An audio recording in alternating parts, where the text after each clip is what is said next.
اپنے زمانے کا سب سے بڑا، سب سے مہنگا اور سب سے شاہانہ جہاز ٹائٹینک۔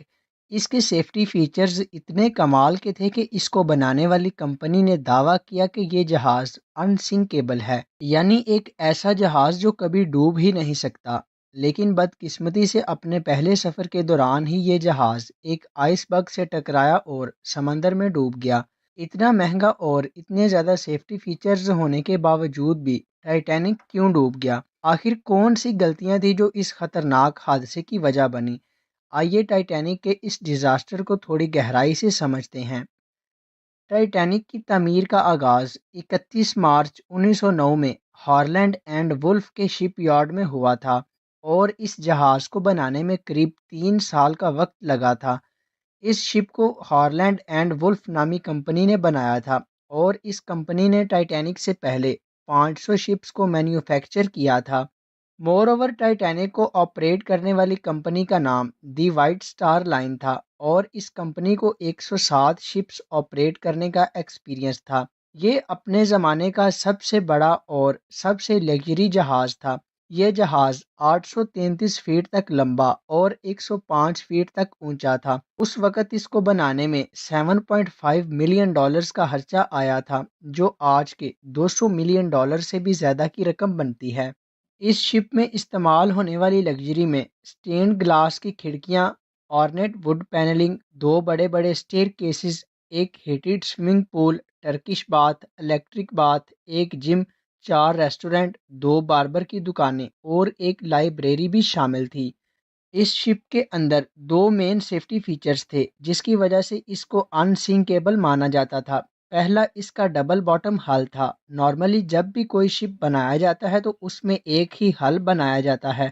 ہل شپ کی مین باڈی ہوتی ہے جس کی مدد سے یہ پانی پر فلوٹ کرتا ہے، لیکن ٹائٹینک کے کیس میں 2 ہل بنائے گئے، اور دوسرا، اس ڈبل باٹم ہل کو 16 الگ الگ کمپارٹمنٹس میں تقسیم کیا گیا تھا۔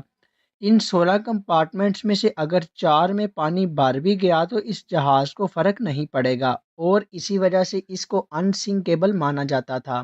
جہاز کے تیار ہوتے ہی اس کو ٹیسٹ کیا گیا، اور ٹائٹینک نے اپنا ٹیسٹ رن کامیابی سے پار کر لیا۔ ٹیسٹنگ کے بعد اس کی مارکیٹنگ کی گئی، جس کی ہیڈنگ کچھ اس طرح سے تھی: انسنکیبل ٹائٹینک۔ ٹائٹینک کے سیکنڈ کلاس ٹکٹ کا پرائس $60 تھا، جبکہ فرسٹ کلاس ٹکٹ کا پرائس $150 تھا۔ اس جہاز میں 3300 لوگ ایک وقت میں سفر کر سکتے تھے۔ 10 اپریل 1912 والے دن دوپہر کو ٹھیک 12 بجے ٹائٹینک نے اپنے پہلے سفر کا آغاز کیا۔ پیسنجرز میں، پبلک میں اور میڈیا میں کافی زیادہ ایکسائٹمنٹ تھی، کیونکہ یہ جہاز انسنکیبل تھا۔ ہزاروں لاکھوں لوگ بندرگاہ پر اس جہاز کو دیکھنے کے لیے آئے ہوئے تھے۔ یہ جہاز انگلینڈ کے شہر ساؤتھ ہیمپٹن سے نیو یارک جا رہا تھا، اور اس میں 2200 سے زیادہ لوگ موجود تھے۔ جہاز کے کیپٹن 62 سالہ ایڈورڈ جان سمتھ تھے، جن کو شپ چلانے کا 40 سال کا ایکسپیرینس تھا۔ کیپٹن سمتھ کو ڈیڈ لائن دی گئی کہ ہر صورت میں 17 اپریل تک، یعنی صرف 7 دنوں میں نیو یارک پہنچنا ہے، اور اسی وجہ سے کیپٹن نے جہاز کی سپیڈ شروع سے ہی زیادہ رکھی تھی۔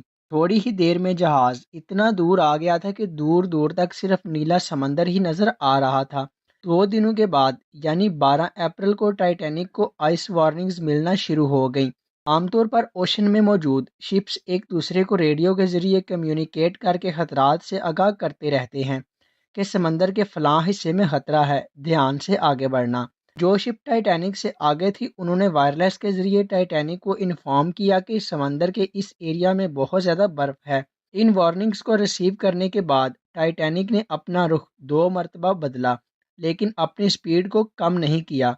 ٹائٹینک میں زیادہ تر امیر ترین اور وی آئی پی لوگ موجود تھے، اور شاید اسی وجہ سے ٹائٹینک کا زیادہ تر سٹاف ان مسافروں کی خدمت میں مصروف تھا۔ 4 دنوں کے بعد، یعنی 14 اپریل والے دن، 7 مزید وارننگز دی جاتی ہیں، لیکن ان وارننگز کو اگنور کر دیا گیا اور سپیڈ کو کم نہیں کیا گیا۔ اس جہاز میں موجود تمام مسافر بے خوف اور پرسکون تھے، کیونکہ سب کا ماننا تھا کہ یہ جہاز انسنکیبل ہے۔ 14 اپریل کی رات کو چاند نظر نہیں آ رہا تھا، اور مون لائٹ نہ ہونے کی وجہ سے اندھیرا کافی زیادہ تھا، اور اس اندھیرے کی وجہ سے ویزیبلٹی بھی کافی کم تھی۔ شاکنگ بات یہ تھی کہ اس جہاز کی کروز نیسٹ پر جو بندہ بیٹھا ہوا تھا اس کے پاس دوربین تک نہیں تھی جو اسے دور سے دیکھنے میں مدد کرتی۔ رات کا وقت تھا اور اندھیرا بھی کافی زیادہ تھا اور ٹھنڈی ٹھنڈی ہوائیں بھی چل رہی تھیں، اور انہی ہواؤں کی وجہ سے سامنے دیکھنا کافی زیادہ مشکل ہوتا جا رہا تھا۔ یہ بندہ تھا تو کافی الرٹ، لیکن دوربین نہ ہونے کی وجہ سے دور سے نہیں دیکھ سکتا تھا۔ رات کے 11:39 پر فریڈرک فلیٹ نامی شخص جو اس کروز نیسٹ پر بیٹھا ہوا تھا، اس نے دیکھا کہ جہاز کے بالکل سامنے ایک بہت بڑا برف کا پہاڑ ہے، یعنی آئس برگ ہے۔ جلدی سے کیپٹن کو انفارم کرتا ہے اور جہاز کا رخ بائیں سائڈ کو موڑنے کو کہتا ہے، لیکن اب کافی حد تک دیر ہو چکی تھی۔ 11:40 پر جہاز کی ٹکر اس آئس برگ سے ہو جاتی ہے۔ یہ آئس برگ ایک فٹ بال اسٹیڈیم جتنا بڑا تھا اور اس کی اونچائی اتنی تھی کہ یہ جہاز کی کروز نیسٹ تک آ رہا تھا۔ سائنسدانوں کا خیال ہے کہ اس آئس برگ کا وزن 1.5 ملین ٹن تھا۔ ٹائٹینک کا فرنٹ رائٹ حصہ اس آئس برگ سے ٹکرایا اور پورے 10 سیکنڈز تک ٹکراتا رہا۔ اس ٹکراؤ سے شپ کی باڈی میں ایک بہت بڑا کریک آ گیا۔ ڈیمیجڈ پارٹ کے ذریعے پانی ٹائٹینک کی باڈی میں داخل ہونا شروع ہو گیا۔ ٹکراؤ کے فوراً بعد کیپٹن اور کرو ممبرز یہ دیکھنے کے لیے آئے کہ اس جہاز کو کتنی چوٹ آئی ہے، اس جہاز کو ڈوبنے سے روکا جا سکتا ہے یا نہیں۔ جلد ہی ان کو ریئلائز ہوا کہ یہ جہاز تو ڈوب جائے گا۔ یہ جو امپیکٹ ہوا تھا یہ ٹائٹینک کے سائیڈ میں ہوا تھا اور اس شپ کے سائیڈ میں صرف سنگل لیئر ہی لگائی گئی تھی اور ڈبل باٹم ہل ادھر کچھ کام نہ کر سکا۔ مور اوور اس ڈبل باٹم ہل کو 16 کمپارٹمنٹس میں تقسیم کیا گیا تھا۔ اس گہما گہمی میں شپ کے 6 کمپارٹمنٹس پانی سے بھر چکے تھے، جس کا صاف صاف مطلب تھا کہ شپ کو ڈوبنے سے اب کوئی نہیں روک سکتا۔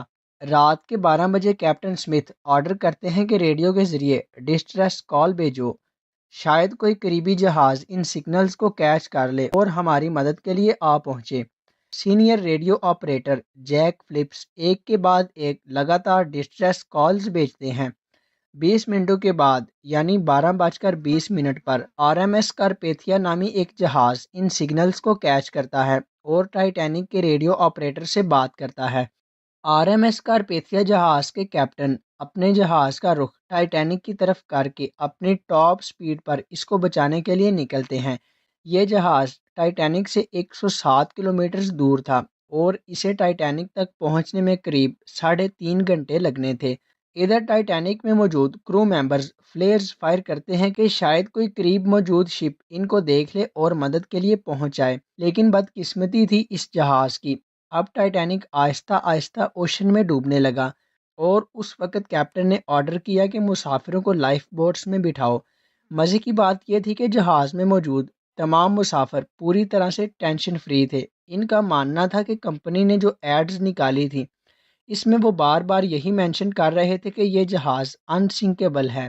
اسی وجہ سے لائف بوٹ میں صرف 28 لوگ ہی بیٹھے تھے، جبکہ لائف بوٹس میں 65 لوگوں کی جگہ تھی۔ ٹکراؤ کے 1 گھنٹے بعد یعنی 12:45 پر پہلی ایمرجنسی کشتی یعنی لائف بوٹ سمندر میں اتاری گئی۔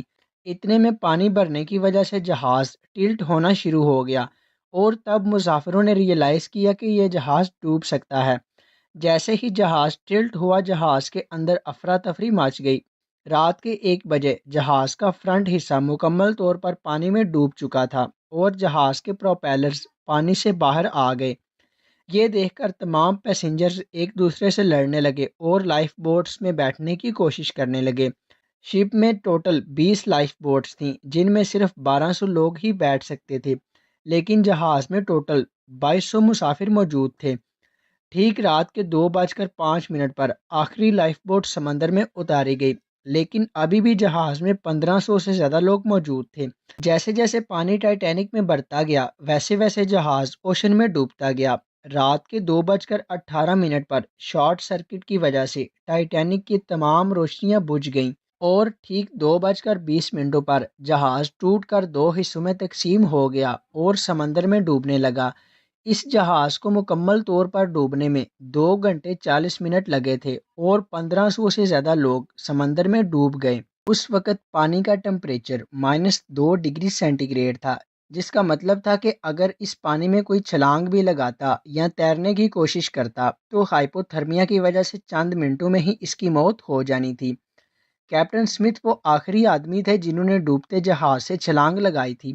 آر ایم ایس کارپیتھیا جو ٹائٹینک کی طرف تیزی سے بڑھ رہا تھا، وہ اس لوکیشن پر تقریباً 3:30 سے 4 بجے کے درمیان پہنچتا ہے، لیکن تب تک جہاز ڈوب چکا تھا اور جہاز میں موجود لوگ مارے جا چکے تھے۔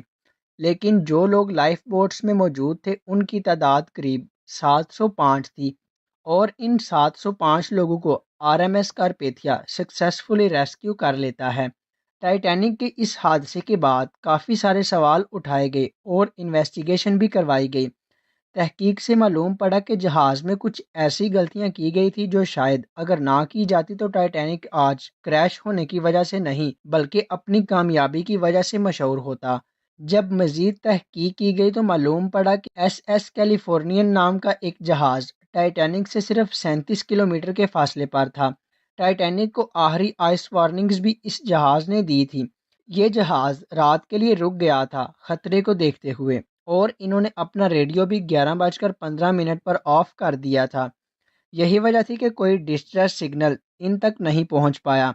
رات کے 12 بجے جب ٹائٹینک پر راکٹ اور فلیئر فائر کیے گئے تو اس کیلیفورنین جہاز کے کرو نے ان کو دیکھا اور انہوں نے اپنے کیپٹن کو بتایا، جس پر کیپٹن نے کہا کہ یہ کوئی ڈسٹریس سگنل نہیں ہے، ٹائٹینک پر امیر لوگ ہیں اور وہ پارٹی کر رہے ہوں گے۔ اگر ان راکٹس اور فلیئرز کو سیریس لیا گیا ہوتا تو کتنے لوگوں کی جان بچائی جا سکتی تھی۔ صبح جب یہ اپنا ریڈیو آن کرتے ہیں تو ان کو ایس او ایس کالز ملتی ہیں، اور جب وہاں پر پہنچتے ہیں تو ڈیڈ باڈیز پانی پر فلوٹ کر رہی ہوتی ہیں۔ اس کے علاوہ اور بھی لوگوں کی غلطیاں تھیں۔ اگلی بڑی غلطی تھی سٹیئرنگ وہیل پر موجود آدمی کی۔ اس رات ان کو آرڈر دیا گیا کہ جہاز کے سامنے ایک آئس برگ ہے اور جہاز کو لیفٹ ڈائریکشن میں موڑو، لیکن اس میسج کو گہما گہمی میں انہوں نے غلط سمجھ لیا اور جہاز کو رائٹ ڈائریکشن میں آئس برگ کی طرف موڑنا شروع کر دیا۔ جب ان کو اپنی غلطی کا احساس ہوا تب تک بہت دیر ہو چکی تھی۔ اس کے علاوہ ٹائٹینک کو اتنی زیادہ آئس وارننگز ملنے کے باوجود بھی کیپٹن نے اس کی سپیڈ کو کم نہیں کیا۔ اس بارے میں ایک تھیوری ہے کہ کیپٹن کو پریشر میں رکھا گیا تھا کہ کسی بھی صورت سپیڈ کو کم نہیں کرنا تاکہ یہ جہاز جلد سے جلد اپنی منزل پر پہنچے اور دنیا کو بتایا جا سکے کہ یہ جہاز نہ صرف انسنکیبل ہے بلکہ تیز ترین بھی ہے، اور اسی وجہ سے جہاز اپنی ٹاپ سپیڈ پر ہی چلتا رہا۔ اس کے علاوہ شپ میں لائف بوٹس کی سخت کمی تھی۔ سب کا یہی ماننا تھا کہ یہ جہاز انسنکیبل ہے، اسی وجہ سے اس میں لائف بوٹس کی ضرورت نہیں ہے۔ مور جو سٹاف ٹائٹینک میں موجود تھا وہ اس طرح کی ایمرجنسی سے نمٹنے کے لیے بالکل بھی ٹرینڈ نہیں تھا، کیونکہ سب کا یہی ماننا تھا کہ اس جہاز نے نہیں ڈوبنا، اسی وجہ سے سٹاف کو ٹرین بھی نہیں کیا گیا تھا، اور اتنی ساری غلطیوں کے بعد یہ جہاز سمندر کی نظر ہو گیا۔